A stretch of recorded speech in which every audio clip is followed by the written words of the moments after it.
Assalamualaikum, halo Sobat YouTube, semoga kalian sehat-sehat selalu. Di video kali ini saya akan menceritakan alur cerita film Shang-Chi and the Legend of the Ten Rings. Film ini menceritakan tentang perjalanan Shang-Chi menuju desa Ta Lo, di mana ayah Shang-Chi yang bernama Su Wenwu sedang mengalami sebuah delusi semenjak kepergian istrinya. Ia meyakini bahwa istrinya yang bernama Yingli berbicara kembali kepadanya, memintanya untuk pergi ke desa Ta Lo dan menyelamatkannya. Ternyata keyakinannya itu membuat Wenwu melepaskan sebuah makhluk penghisap jiwa yang sedang dipenjara di sebuah gerbang gelap. Shang-Chi bersama penduduk desa Ta Lo berusaha menghentikan semua ini. Bagaimana ceritanya? Oke, langsung saja kita mulai.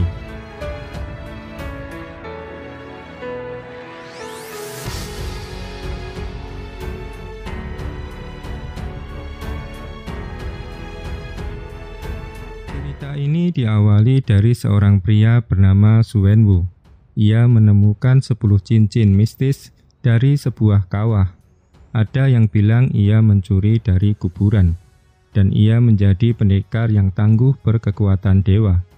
Ia mulai menaklukkan berbagai macam kerajaan sampai menggulingkan pemerintahan, dan ia mendirikan sebuah organisasi yang ia beri nama 10 cincin.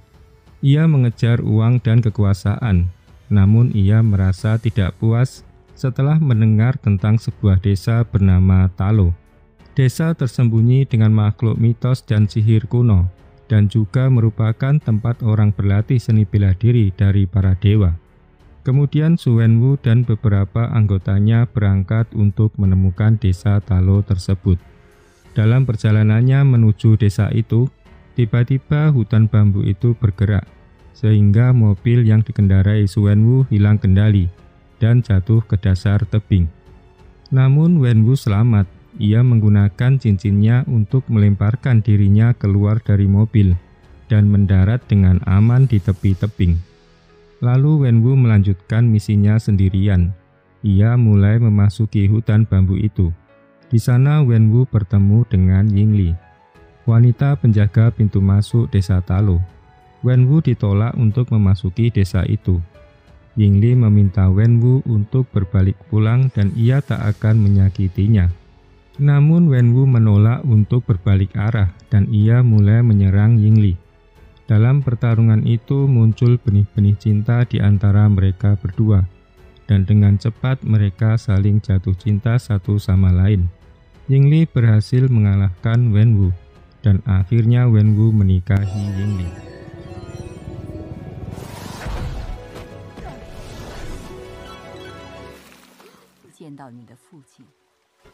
Yingli menceritakan kembali kisah ini kepada anak laki-lakinya yang bernama Shang-Chi, sambil memberikan liontin hijau kepada Shang-Chi kecil.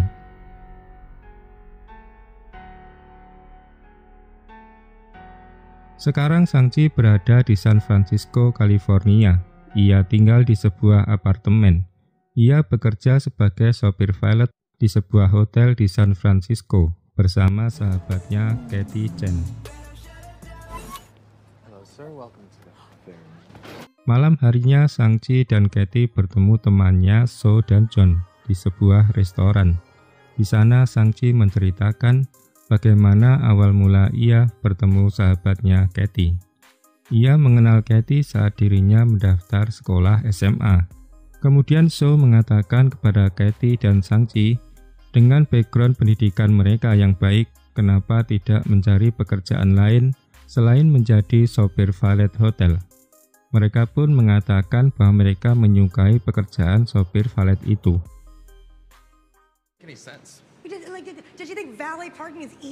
Keesokan harinya Shang-Chi pergi menuju ke kediaman Kathy untuk mengajaknya berangkat bersama.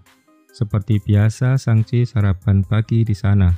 Sambil menikmati makannya, Nenek Weibo bertanya kepada Shang-Chi, kapan menikahi Kathy?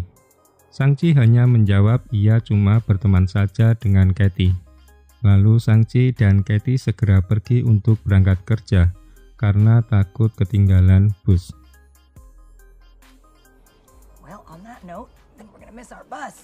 Ketika berada di dalam bus, tiba-tiba Shang-Chi didatangi seorang anggota Ten Ring. Ia meminta Shang-Chi untuk memberikan liontin itu. Shang-Chi pun terkejut dengan kehadirannya dan ia menolak memberikan liontin itu.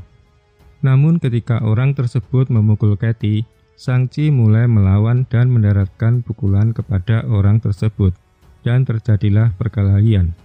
Katy sangat terkejut. Ternyata Shang-Chi adalah seorang ahli bela diri. Di sana ada seorang penumpang bus bernama Clive sedang merekam aksi perkelahian Shang-Chi. Setelah berhasil mengalahkan 3 orang tersebut, lalu muncul seorang bernama Razor Fist. Ia menyerang Shang-Chi dengan pedangnya. Shang-Chi pun terpaksa membela diri untuk menghindari pedang Razor Fist, yang secara tak sengaja pedang Razor menghancurkan rem bus itu. Sambil bertarung, Shang-Chi mencoba mengemudikan bus itu setelah sopir bus tersebut pingsan terbentur setir. Kemudian Katy melanjutkan mengambil alih setir kemudi. Lalu Shang-Chi mengatakan kepada Katy bahwa bus akan terpotong menjadi 2. Ia meminta Katy untuk berbelok ke kanan bila mendapat sinyal darinya. Sambil melanjutkan pertarungannya, Shang-Chi meminta para penumpang untuk pindah ke gerbong depan. Kemudian Shang-Chi memberikan sinyal kepada Katy dengan menarik kabel di sebelahnya. Katy pun segera belok ke kanan sesuai arahan Shang-Chi, dan bus pun terpecah menjadi 2. Setelah kejadian itu, Shang-Chi baru menyadari ternyata liontinnya telah hilang. Kemudian Shang-Chi kembali ke apartemennya dan mulai mengemasi tas dan barang-barangnya. Katy meminta penjelasan kepada Shang-Chi apa yang telah terjadi di bus tadi. Shang-Chi mengatakan bahwa ia harus segera pergi ke Mako untuk menemui adiknya. Beberapa bulan yang lalu adiknya mengirim surat kepadanya. Shang-Chi menjelaskan bahwa orang yang baru saja menyerangnya di bus tadi adalah orang suruhan ayahnya, dan selanjutnya mereka akan mengincar adiknya yang berada di Mako. Lalu Katy meminta Shang-Chi untuk menunggu di bandara, karena ia akan ikut pergi bersamanya. Kemudian keduanya memulai perjalanan menuju Mako, China. Di dalam pesawat itu, Shang-Chi melanjutkan penjelasannya kepada Katy, bahwa setelah ibunya meninggal, ayahnya mulai melatihnya. Di bawah asuhan Death Dealer, ia terus berlatih dari matahari terbit hingga terbenam, hingga ia menjadi seorang ahli bela diri yang sangat tangguh.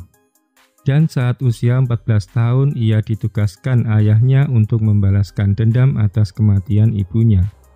Kemudian Shang-Chi memberitahu Katy bahwa nama aslinya bukan Shaun, melainkan Shang-Chi.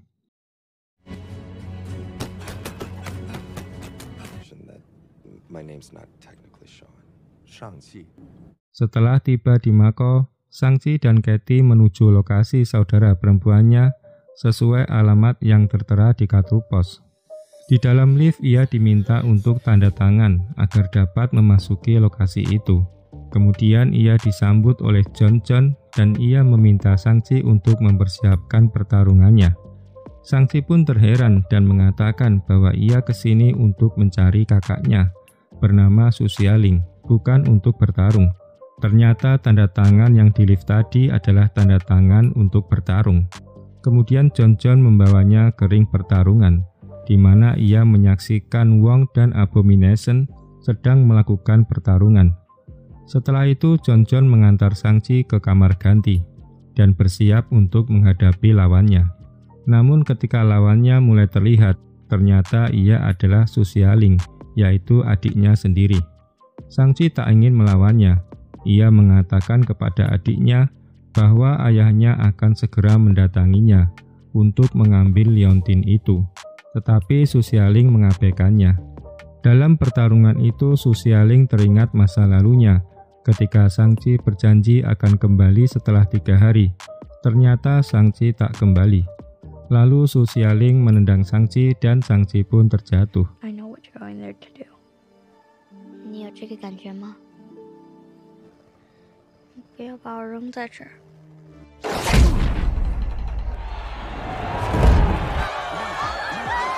Kemudian Shang-Chi menunggu Su Xialing dan mengajak berbicara. Ia mengatakan 10 cincin telah menyergapnya di San Francisco dan mengambil liontin itu. Dan selanjutnya mereka akan mengambil liontin itu darimu. Namun Su Xialing tak percaya lagi semenjak Shang-Chi meninggalkannya di waktu ia masih kecil. Lalu Shang-Chi memberitahu Xialing kenapa ia mengirim kartu pos kepadanya. Xialing mengatakan bahwa ia tidak mengirim kartu pos itu. Sebelum melanjutkan pembicaraan lebih lanjut, tiba-tiba klub itu diserang oleh anggota 10 cincin. John membawa Xialing ke lift sementara Shang-Chi dan Katie melarikan diri melalui jendela. Ketika para pasukan mengejar mereka, Shang-Chi menyuruh Katie untuk melanjutkan melangkah menuju lift, sementara Shang-Chi melawan para pasukan itu. Namun seorang pasukan 10 cincin mengejar Katie, yang menyebabkan Katie kehilangan keseimbangan dan jatuh dari gedung. Namun ia diselamatkan oleh Su Xialing. Tiba-tiba Death Dealer mengambil liontin milik Xialing. Shang-Chi pun berlari mengejar Death Dealer dan melawannya. Teringat perlakuan kasar kepadanya saat melatihnya dulu, Shang-Chi pun hendak membunuh Death Dealer.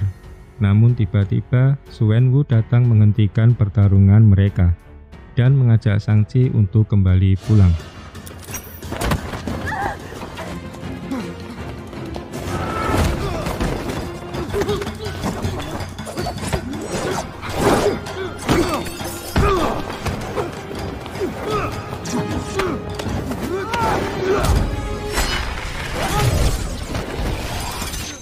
I told my men they wouldn't be able to kill. 我太想你了。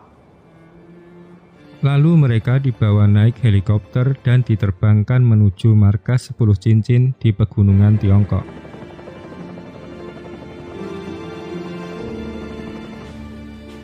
Take the girls to their room. My son is home. Like a whole nother level. He always treats you like that? Di sana Shang-Chi teringat kembali masa kecilnya saat berlatih bela diri, di mana ayahnya mengatakan bila suatu hari Shang-Chi menginginkan cincin ini, maka ia harus menunjukkan bahwa ia kuat untuk memiliki kemampuan itu. Kemudian mereka makan malam bersama. Shang-Chi menanyakan bagaimana ayahnya bisa menemukannya. Ayahnya mengatakan bahwa ia selalu tahu di mana lokasi anak-anaknya. Ia juga mengatakan bahwa sekarang sudah saatnya Shang-Chi menggantikan posisinya untuk memimpin 10 cincin. Namun Shang-Chi menolak. Wenwu juga menceritakan kepada Katie bahwasanya sebelum mengenal Yingli, ia hanya memikirkan kekuasaan saja. Dan setelah ia mengenal Yingli, kehidupannya mulai berubah. Ia merasakan kebahagiaan bersama Yingli. Namun setelah istrinya meninggal, ia merasa kebingungan dan stres berat. She gave up everything so we could be together. 네.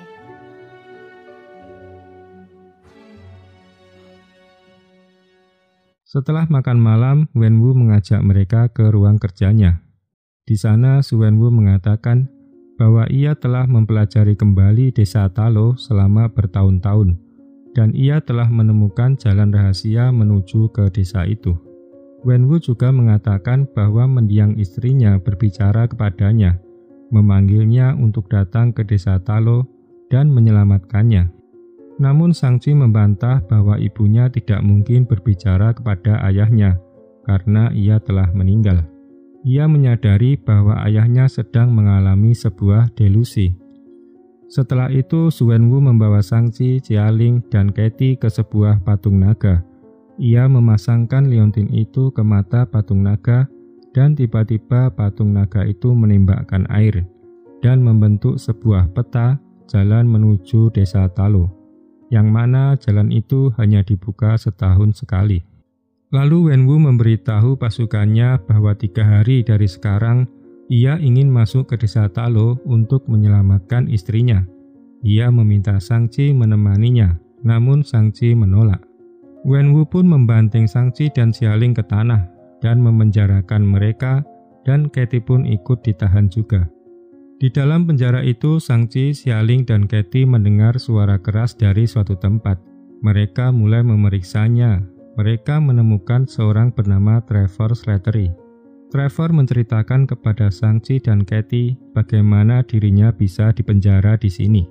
Kemudian Shang-Chi dan Katie terkejut melihat binatang tanpa wajah memasuki ruangan itu. Trevor memberitahunya bahwa ia bernama Morris dan ia dapat membantu Shang-Chi untuk menuju ke desa Talo. Tiba-tiba Xialing menjebol tembok dan ia menemukan lorong rahasia untuk bisa keluar dari penjara itu. Dan lorong itu menuju ke sebuah garasi mobil. Kemudian mereka mulai mengambil mobil milik Razorfish dan kabur dari tempat itu. Ternyata Trevor sudah ada di dalam mobil. Mengetahui Shang-Chi kabur, pasukan Wenwu pun mulai menghadang mereka. Shang-Chi pun berhasil lolos dan ia melanjutkan perjalanan menuju ke desa Talo. Dalam perjalanan ke desa itu mereka menemukan keanehan-keanehan. Namun sesuai petunjuk Morris yang diterjemahkan Trevor, mereka pun berhasil selamat sampai ke desa Talo. Pocket. We're in it now. What happens if we don't stay in the pocket?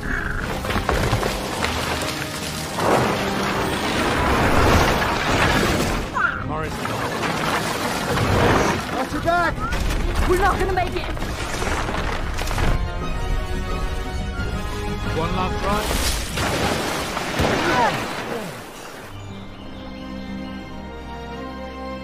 Bloody hell. I think those birds are on fire. What's it looking at me for?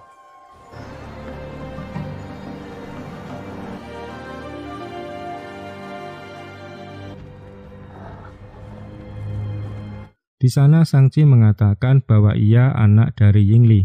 Kemudian bibinya Yingnan menyambutnya. Setelah memakai pakaian adat Talo, kemudian Shang-Chi, Xialing, dan Katie mulai berlatih bela diri. Di sana Shang-Chi menemukan Yingnan sedang melatih bela dirinya. Shang-Chi minta diajarkan bibinya bagaimana cara bertarung seperti yang dilakukan ibunya, agar dapat mengalahkan 10 cincin itu. Kemudian Yingnan menunjukkan kepada Shang-Chi bagaimana bertarung seperti yang dilakukan ibunya. Setelah itu Yingnan meminta Shang-Chi untuk mencobanya. Merasa kesulitan dengan gerakannya, Yingnan pun mulai membantu Shang-Chi, dan Shang-Chi pun berhasil menguasai keterampilan itu.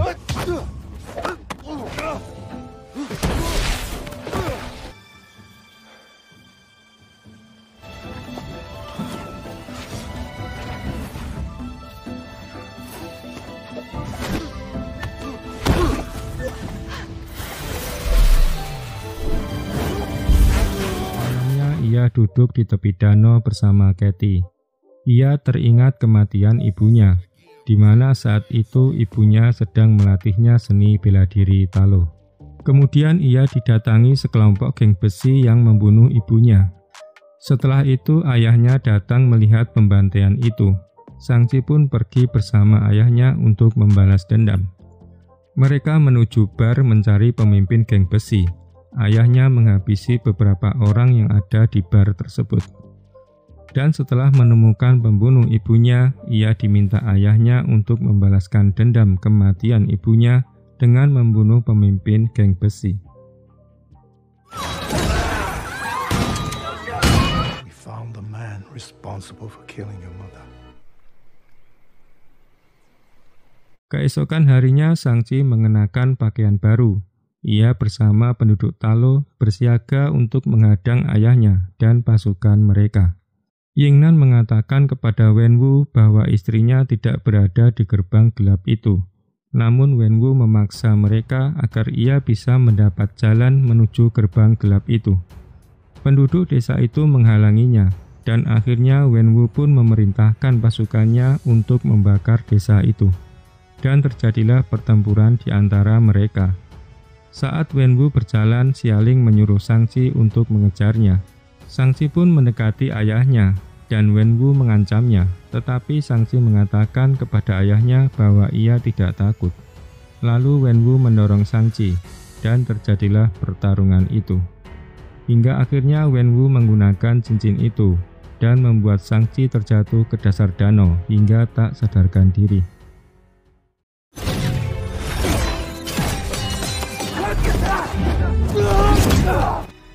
Well, even if you could bring her. Kemudian Wenwu mendengar suara dari gerbang gelap, memintanya untuk menyelamatkannya. Lalu Wenwu menghancurkan gerbang gelap itu. Ternyata muncul makhluk penghisap jiwa. Makhluk itu mulai menyerang desa. Melihat dead dealer terbunuh, 10 cincin dan penduduk Talo pun kemudian bersekutu menghadapi penghisap jiwa.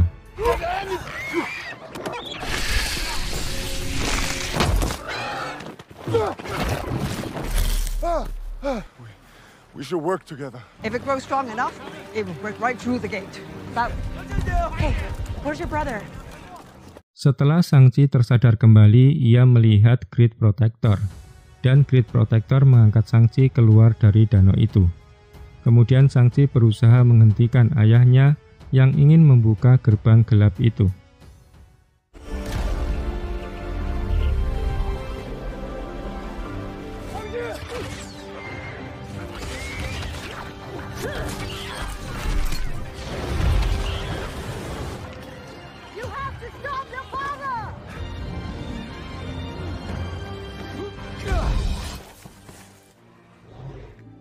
Out of my way, boy. She's not back there, Dad.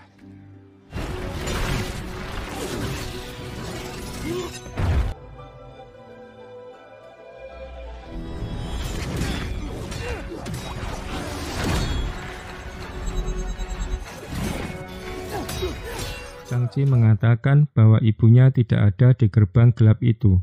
Akan tetapi Wenwu terus menyerangnya. Namun Shang-Chi dapat menguasai pertarungan itu dengan ilmu yang ia pelajari dari ibunya dan Yingnan.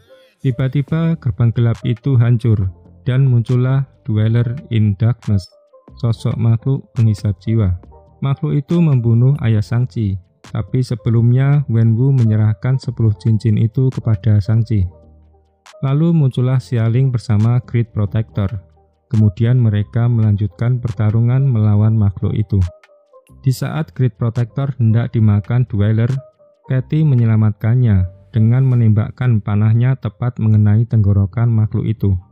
Akhirnya dengan bantuan Xialing dan Great Protector, Shang-Chi dapat menggunakan 10 cincin itu untuk menghancurkan Dweller menjadi berkeping-keping dan mengakhiri pertempuran itu.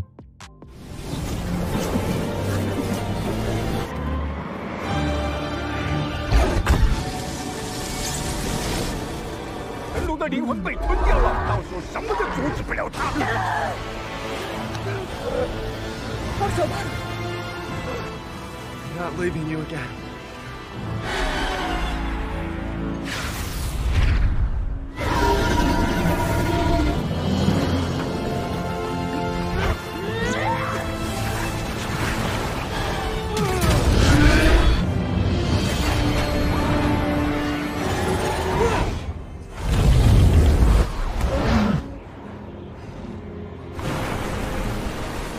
Itu Great Protector membawa Shang-Chi dan Xialing kembali ke desa kuno. Shang-Chi bertemu kembali dengan Katie yang masih hidup. Shang-Chi pun memeluknya. Malam harinya Yingnan memimpin upacara lentera di tepi danau. Di saat Katie beristirahat di bahu Shang-Chi, ia melihat ke arah lentera itu dan menyaksikan Great Protector terbang di atas mereka. Kemudian Shang-Chi dan Katie kembali ke San Francisco. Ia bertemu kembali dengan teman mereka, John dan So, di sebuah restoran favorit mereka. Shang-Chi dan Katie pun menceritakan kisah petualangan mereka di desa Talo kepada temannya John dan So. Tetapi mereka tidak mempercayai cerita Shang-Chi dan Katie. Namun kemudian, tiba-tiba Wong muncul di belakang mereka menggunakan portal antar dimensi, mengajak Shang-Chi dan Katie menuju kamar Taj di Nepal untuk membahas asal-usul cincin ayahnya. Akhirnya John dan So menyadari bahwa Shang-Chi dan Katie telah mengatakan yang sebenarnya. Di sana mereka bertemu Carol Danvers dan Bruce Banner melalui panggilan holografik. Wong mulai membahas cincin itu. Danvers mengatakan bahwa cincin itu bukan teknologi alien, sedangkan Banner mengatakan cincin itu bukan vibranium, dan usia cincin itu lebih dari 1000 tahun. Kemudian mereka pun pergi. Lalu Wong mengatakan pada Shang-Chi untuk beristirahat, namun mereka pergi ke bar dan berkaraoke. menyanyikan lagu Hotel California. Sedangkan Xialing kembali ke markas 10 cincin dan menjadi pemimpin baru organisasi. Dan cerita pun selesai. Oke, sekian alur cerita film Shang-Chi and the Legend of the Ten Rings. Nantikan alur cerita film lainnya di channel ini. Sampai jumpa.